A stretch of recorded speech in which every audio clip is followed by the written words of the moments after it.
Episode 3. Gimana kabar papa dan mama kamu? Mereka baik tante dan mereka nitip salam sama tante. Oh ya, ini rumah siapa? Bukannya rumah tante bukan di alamat ini ya? Tanya Tommy. Ini rumah Naya bersama suaminya. Tante sesekali datang ke sini mengecek barang-barang mewah di rumah Naya. Siapa tahu ada yang hilang, ucap Melanie dengan melirik Bayu. Tadi itu yang jemput aku dan Arana, suami Naya. Lia, siapa lagi? Lelaki gembel itu. Mereka bertiga tertawa keras dengan sengaja untuk membuat Bayu mendengar dan merasa minder dengan apa yang mereka katakan, tapi itu tidak membuat Bayu terpengaruh, dia tetap diam dan berjalan menuju kamar Naya. Saat seseorang berkunjung ke kediaman mereka, Bayu dan Naya akan berada dalam satu kamar. Tahun kedua pernikahan pun seperti itu, Bayu masih selalu mendapat penghinaan dari keluarga Naya terutama ibunya, bahkan selain keluarga Naya kini bertambah dengan rekan-rekan kantor Naya, sahabat Naya, tak jarang Naya pun mendapat imbasnya. Tapi entah bagaimana, Bayu dan Naya di tahun kedua semakin dekat dan saling mengenal sifat, sikap satu sama lain. Mereka saling memahami dan saling mengisi kekurangan. Kertas yang tadinya dibubuhi tanda tangan kontrak telah Naya koyak abis. Kali ini Naya ingin membuat komitmen dengan Bayu, begitupun sebaliknya. Sikap Naya yang dulunya tegas saat ini sudah berubah, dia akan berlemah lembut pada Bayu, saat mereka bersama atau saat di hadapan keluarga besar Naya. Naya pun selalu berada di samping Bayu untuk membelanya, saat penghinaan kembali Bayu dapatkan. Naya selalu memberi penawaran kepada Bayu untuk memulai bisnis atau Bayu melanjutkan pendidikan ke jenjang kuliah tapi Bayu menolak. Bayu beralasan ingin membangun bisnis sendiri tanpa bantuan siapapun termasuk Naya, dan Bayu masih butuh waktu. Naya juga menawarkan diri untuk memberi trik dalam bisnis pun selalu ditolak Bayu, akhirnya Naya menyerah dan mendukung apapun yang Bayu inginkan.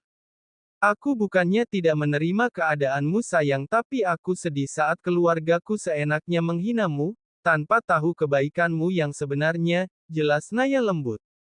Sudahlah Nay, anggap ucapan mereka angin lalu, bagiku yang paling penting adalah kau selalu berada di dekatku, kita selalu bersama, timpal Bayu. Mereka pun saling berpelukan dan kembali menumpahkan hasrat. Bayu, di mana kamu? Cepat keluar, teriak Mama Melanie. Bayu yang mendengarnya berlarian ke sumber suara, ada apa Ma, dengan wajah bingung. Ada apa katamu? Sekarang anakku berada dalam penjara kamu enak-enakan tidur di rumah dan berantai, dasar tidak tahu malu. Naya di penjara, ucap Bayu syok. Lia, sekarang Naya berada di penjara, ini semua karena kamu. Naya kesusahan karena menikahi lelaki yang tidak bisa diandalkan seperti kamu. Banyak lagi ucapan yang dikatakan ibu Naya kepada Bayu yang menyakitkan tapi Bayu tetap tidak peduli. Bayu berlarian menuju garasi kemudian melajukan salah satu koleksi mobil Naya menuju kantor polisi yang mertuanya katakan itu, karena baginya yang terpenting adalah Naya, istrinya. Dengan pakaian seadanya, Bayu tidak begitu mudah untuk bertemu dengan Naya, Bayu harus melewati banyak interogasi sebelum bertemu dengan istrinya. Maaf Pak, apakah benar telah terjadi penangkapan CEOBOF sejam yang lalu? Petugas tersebut membalasnya cuek, ada apa? Saya ingin bertemu dengan dia Pak. Kamu siapanya Bu Naya? Elio, saya suaminya Pak. Polisi tersebut menatap Bayu dengan mengintimidasi dan merendahkan, menyunggingkan senyumnya dengan remeh, matanya melirik Bayu dari ujung kepala sampai kaki yang saat itu Bayu hanya mengenakan style seadanya dengan merek baju yang bisa ditemukan pada pasar loak ataupun toko-toko kecil lainnya di pusat perbelanjaan. Mana buktinya? Saya tidak membawa bukti apapun sekarang. Tapi Anda bisa bertanya kepada Naya secara langsung. Seorang pendamping CEOBOF yang terkenal dengan kecantikan dan kekayaannya tidak mungkin menikahi seorang seperti kamu, jelasnya dengan terkekeh. Maksud Bapak, Naya pantasnya menikah dengan seorang sipir seperti Anda. Balas Bayu yang sudah mulai terpancing. Tiba-tiba pengacara Naya datang, Pak Herman. Melihat Bayu sedang adu argumen dengan petugas sipir tersebut, dia datang memberi pembelaan ke Bayu karena dia tahu, Bayu adalah suami sah Naya di mata hukum dan negara. Tuan Bayu, silahkan ikuti saya. Pak Herman. Baiklah. Anggota sipir yang melihat itu pun nyalinya seketika menciut setelah mendengar Pak Herman. Kelas pengacara kondang memanggil Bayu dengan sebutan Tuan. Naya. Panggil Bayu melihat Naya duduk lesu di dalam sebuah ruangan. Bayu. Naya memeluk Bayu. Naya adalah wanita tangguh dan tegas. Naya tidak mudah menangis, tapi saat melihat kedatangan Bayu, Naya terlihat lemah dan menumpahkan tangisannya di pelukan suaminya itu. Menangislah sayang, tidak semua hal kau harus hadapi dengan ketegasan, bisik Bayu. Naya mendengar itu lebih membenamkan wajahnya ke dalam dada Bayu dan terisak. Pak Herman meninggalkan ruangan tersebut, memberi ruang untuk mereka.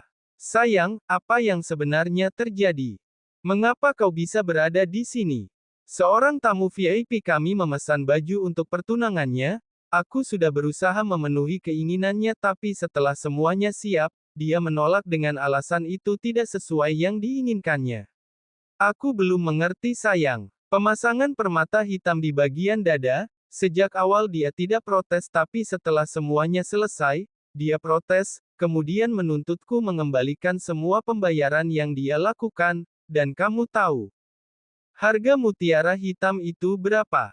Aku sama sekali tidak mengambil keuntungan yang besar dari desain dan pembuatan gaun itu, karena aku lebih mengutamakan kepuasan customer. Dia melaporkanku, pertunangannya batal karena gaunnya tidak sesuai yang dia inginkan.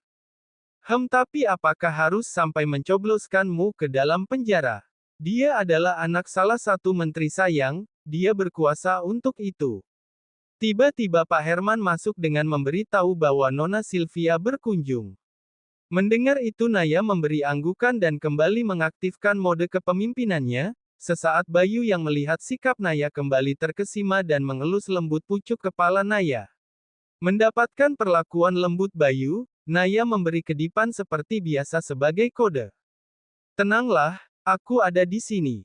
Bisik Bayu. Naya tahu, suaminya itu tidak memiliki kekuasaan, tapi dia selalu mampu mengembalikan semangat Naya untuk berjuang. Naya merasa tidak pernah sendiri menghadapi apapun di dunia ini. Naya duduk dan menyilangkan kakinya, begitupun Sylvia.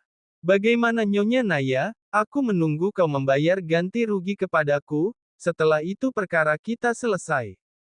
Aku tidak mengerti ganti rugi yang seperti apa yang Anda maksud.